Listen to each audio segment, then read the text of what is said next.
அனைவருக்கும் வணக்கம். இன்னைக்கு நம்ம விலை வழிகாட்டி சேனல்ல அடுத்த வீடியோ பார்க்க போறோம். அதாவது 6ஆம் வகுப்பு வந்து தமிழ்ல உள்ள முக்கியமான டாபிக் பத்தி பார்த்துட்டு இருக்கோம். ஒன் வேர்ட் மாதிரி நம்ம பார்த்துட்டு இருந்தோம். அதுக்கு முன்னாடி வேலை வழிகாட்டி சேனலும் சப்ஸ்கிரைப் பண்ணலனா சப்ஸ்கிரைப் பண்ணிடுங்க. பக்கத்தில் இருக்கக்கூடிய பெல் ஐக்கானில் ஆல்ன்ற ஆப்ஷன் கிளிக் பண்ணிட்டீங்கன்னா நம்ம போட்ட notification, news update, study material videos, test videos எல்லாமே உங்களுக்கு கொண்டே தெரியும்.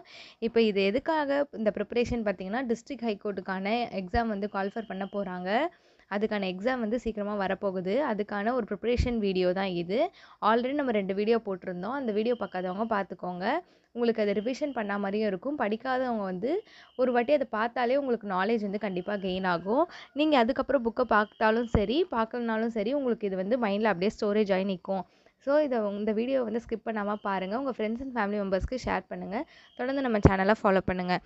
இப்போ என்னென்னு பார்க்கலாம். இந்த ப்ரிப்பரேஷன் வீடியோ 6ஆம் வகுப்பு தமிழில் தான் பார்த்துட்ருக்கோம். அதில் பார்த்தீங்கன்னா, சிலப்பதிகாரத்தை இயற்றியவர் யார் அப்படின்னு கேட்டிருக்காங்க. இளங்கோவடிகள். சொல்லும் பொருளும் பார்க்கலாம். திங்கள்னா என்ன? நிலவு. கொங்கும்னா அகரந்தம். அலர்னா மலர்தல். திகிரி ஆணை சக்கரம். பொற்கோட்டு அப்படின்னு பார்த்தீங்கன்னா, பொன்மயமான சிகரத்தில்.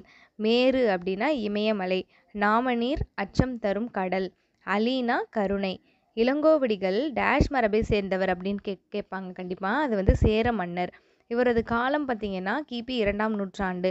ஐம்பெருங்காப்பியங்களில் ஒன்று என்னன்னு பார்த்தீங்கன்னா சிலப்பதிகாரம். ஐம்பெருங்காப்பியங்கள், ஐஞ்சிருங்காப்பியங்கள்னு இருக்குது. ஐம்பெருங்காப்பியங்களில் சிலப்பதிகாரம், மணிமேகலை, வளையாபதி, குண்டலகேசி அப்படின்னு சொல்லிட்டு உங்களுக்கு இருக்கும்.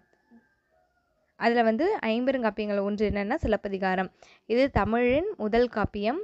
இது வந்து முத்தமிழ் காப்பியம், குடிமக்கள் காப்பியம்னு சொல்லுவாங்க. சிலப்பதிகாரம் இளங்கோவடிகளை இயற்றினார்.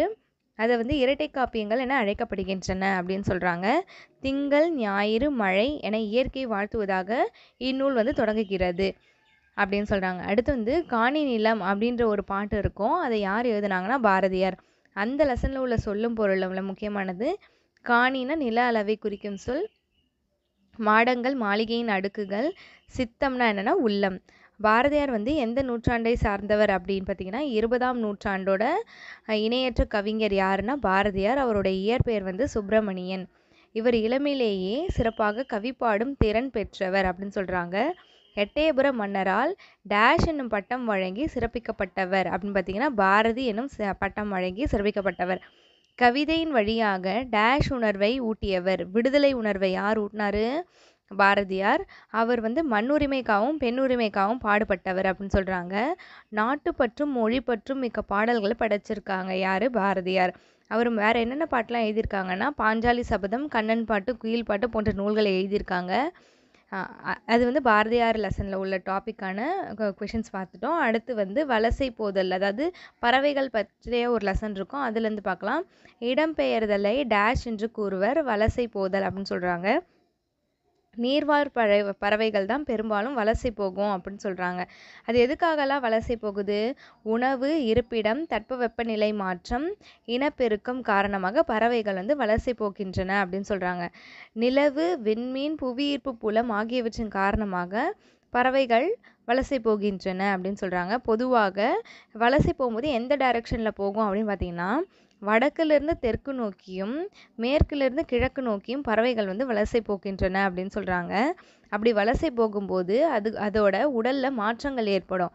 அது என்னென்னு பார்த்தீங்கன்னா, தலையில் சிறகு வளர்தல், இறகுகளின் நிறம் மாறுதல், உடலில் முடி கற்றையாக வளர்தல், இதெல்லாம் வந்து வலசை போகும்போது அதோட உடலில் மாறக்கூடிய மாற்றங்கள். ஏறத்தாழ 1500 ஆண்டுகளுக்கு முன்பு வாழ்ந்த சத்திமுத்தி புலவர் என்னன்னு பாடியிருக்காருன்னு பார்த்தீங்கன்னா, நாராய் நாராய் செங்கால் நாராய் என்னும் பாடலை எழுதியுள்ளார். தென் திசை குமரி ஆடி வடதிசைக்கு ஏகுவீர் ஆயின் என்னும் அடிகள் பறவைகள் வந்து வலசை போதலை பற்றி குறிக்கிறது அப்படின்னு சொல்கிறாங்க. வெகுவாக அழிந்து வரும் பறவை இனம் பார்த்திங்கன்னா சிட்டுக்குருவி. அது எதனாலனா இந்த டெலிஃபோன் டவர்ஸ் மூலியமாகவும் அதுக்கப்புறம் வந்து நிறையா வந்து உரங்கள் யூஸ் பண்ணுறதுனாலையுமே அதுங்க வந்து பறவைகள் வந்து சீக்கிரமாக அழியுது அப்படின்னு சொல்கிறாங்க. துருவ பகுதிகள் தவிர மனிதன் வாழும் இடங்களில் எல்லாம் சிட்டுக்குருவியும் வாழ்கின்றன அப்படின்னு சொல்கிறாங்க. இந்தியா முழுவதும் சிட்டுக்குருவிகளை காணலாம் அப்படின்னு சொல்கிறாங்க. இமயமலை தொடரில் கூட, அதாவது 4000 மீட்டர் உயரத்தில் கூட இவை வாழ்கின்றன அப்படின்னு சொல்கிறாங்க. சிட்டுக்குருவியின் வாழ்நாள் வந்து 10 முதல் 13 ஆண்டுகள் வரையும் வாழும் அப்படின்றத சொல்லியிருக்காங்க. அடுத்து சிட்டுக்குருவி அழிவிற்கும் காரணம் என்னன்னு பார்த்தீங்கன்னா, ஃபஸ்ட்டு மனிதர்கள் விவசாயத்துக்கு என்ன பண்ணுறாங்க, பூச்சிக்கொல்லிகளை பயன்படுத்துகிறாங்க.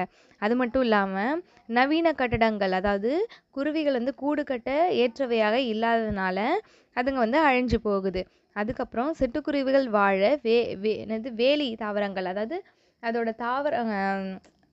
அந்த வேலி போடுறதுனாலையும் சிட்டுக்குருவிகள் வந்து வாழறதுக்கு குறைந்து விட்டது அப்படின்னு சொல்கிறாங்க. சிட்டுக்குருவிகள் ஓய்வெடுக்கும் புதர் செடிகளும் இல்லை. உணவுக்கும் இருப்பிடத்திற்கும் சிட்டுக்குருவிகள் மற்ற பறவைகளிடம் போட்டி போடுகின்றன அப்படின்றத சொல்லியிருக்காங்க. அடுத்து பறவைகளை காப்பாற்ற நாம் செய்ய வேண்டியவை என்னன்னு கேட்குறாங்க. ஆல் அரசு போன்ற மரங்களையும் அவரை புடலை போன்ற கொடிகளையும் வளர்க்க வேண்டும் அப்படின்னு சொல்லியிருக்காங்க. நமது மண்ணுக்கேற்ற பிற உள்ளூர் தாவரங்களையும் வளர்க்கணும் அப்படின்னு சொல்லியிருக்காங்க. பூச்சிக்கொல்லி மருந்துகளை தெளிப்பதை தவிர்க்கணும் அப்படின்னு சொல்லியிருக்காங்க. காக்கை குருவி எங்கள் ஜாதி அப்படின்னு யார் பண்ணாங்கன்னா பாரதியார். இன்றைய பறவையியல் ஆய்வாளர்கள் முன்னோடியாக யார் திகழ்ந்தார்? டாக்டர் சலீம் அலி. இந்தியாவின் பறவை மனிதர் அப்படின்னு யாரை சொல்லுவோம்னா டாக்டர் சலீம் அலியை சொல்லுவோம். தன் வாழ்க்கை வரலாற்றுக்கு சிட்டுக்குருவியின் வீழ்ச்சி என்று பெயரிட்டுள்ளார். பறவைகளை பற்றிய படிப்பு வந்து ஆர்னித்தாலஜி அப்படின்னு சொல்லுவாங்க. உலக சிட்டுக்குருவி தினம் பார்த்திங்கன்னா மார்ச் 20. இதுதான் வந்து இந்த பறவைகள் பற்றிய ஒரு லெசனில் உள்ள இம்பார்ட்டண்ட்டான கொஷின்ஸ். இதெல்லாம் இந்த வீடியோ உங்களுக்கு யூஸ்ஃபுல்லாக இருக்கும்னு நினைக்கிறேன். தொடர்ந்து நம்ம சேனலை ஃபாலோ பண்ணுங்கள். சப்ஸ்கிரைப் பண்ணாதவங்க சப்ஸ்கிரைப் பண்ணிவிடுங்க. உங்கள் ஃப்ரெண்ட்ஸ் அண்ட் ஃபேமிலி மெம்பர்ஸ்க்கு ஷேர் பண்ணுங்கள். தொடர்ந்து வந்து நீங்கள் இதை லைக் பண்ணிவிட்டு ஷேர் பண்ணிங்கனாலே நாங்கள் வந்து நாங்கள் வீடியோஸ் வந்து போடுறதுக்கு ரொம்ப ஹெல்ப்ஃபுல்லாக இருக்கும். உங்களோட என்கரேஜ்மெண்ட் எது மூலியமாக எங்களுக்கு தெரியும்னா உங்களோட லைக்ஸ் மூலியமாக தான் எங்களுக்கு தெரிய வரும். தொடர்ந்து நம்ம சேனலை ஃபாலோ பண்ணுங்கள். ஃப்ரெண்ட்ஸ் அண்ட் ஃபேமிலி மெம்பர்ஸ்க்கு ஷேர் பண்ணுங்கள்.